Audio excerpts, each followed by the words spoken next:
هل تريد أن تبيع أو تشتري منزل، سيارة، هواتف نقالة، أجهزة كهربائية، أي شيء مجانا؟ الحل سيلت فور مثل الوسيط ولكن مجانا. إنما التلفزيون للأسف الشديد طلع فعلا ليه أصحاب زي ما صديقي قال لي. السيد وزير الإعلام قرر منع الشيخ حازم صلاح أبو اسماعيل، وقال على لسان قياداتنا هاتوه بعد انتخابات الرئاسة. سيادة الوزير بعد العيد ما بيتفتلش كحك.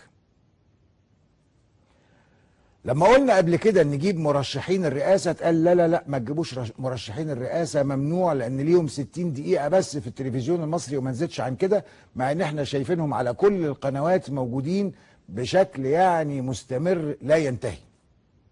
واتقال برنامج نادي العاصمة نقلا من قيادتنا عن سيادة الوزير، نادي العاصمة تولوا ملف المستبعدين. حاضر، سمعا وطاعة.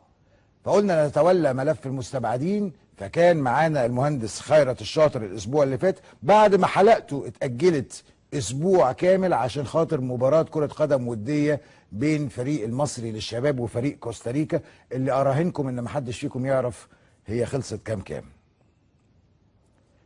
بقول لسيادة الوزير ان الكلام ده لو هو رافض يشوفه على قنواته المصرية المملوكة للشعب هيشوفوا على قنوات تانية.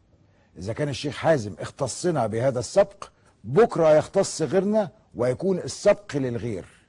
ومصداقيتنا أمام الآلاف اللي دخلوا وروجوا إن هم سعداء إن هم هيشوفوا الشيخ حازم صلاح أبو اسماعيل على تلفزيون بلدهم، على التلفزيون اللي بيملكوه، إن احنا خذلناهم. احنا فعلا خذلناهم. لو وزير الإعلام شايف إن اللي بيحصل ده كبير علينا وإننا مش ممكن نشارك فيما يحدث على أرض الوطن فيما هو فيه صالح الوطن، ممكن نعمل حاجة بسيطة. ممكن نقفل قنوات التلفزيون المصري لحد ما البلد تستقر والدنيا تبقى لطيفة، ونبقى نرجع نفتح تاني بعد كده على مهلنا ونشوف الدنيا حصل فيها ايه. تعالوا شوف الشباب في قناة النيل الأخبار حصل لهم النهاردة ايه من الناس في الاعتصام، تعاملوا معاهم ازاي. هل دايما لابد يا سيادة الوزير اننا نعامل معاملة اننا خانعين او كاذبين او اننا مش قادرين اننا نواجه ولا قادرين اننا نقدم اعلام محترم؟ مش معقول.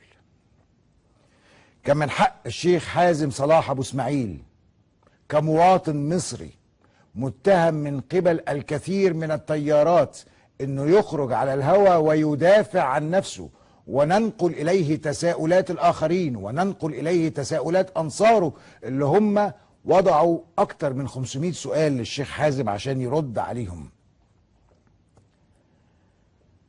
لله سبحانه وتعالى اقول: يا رب اني مغلوب فانتصر.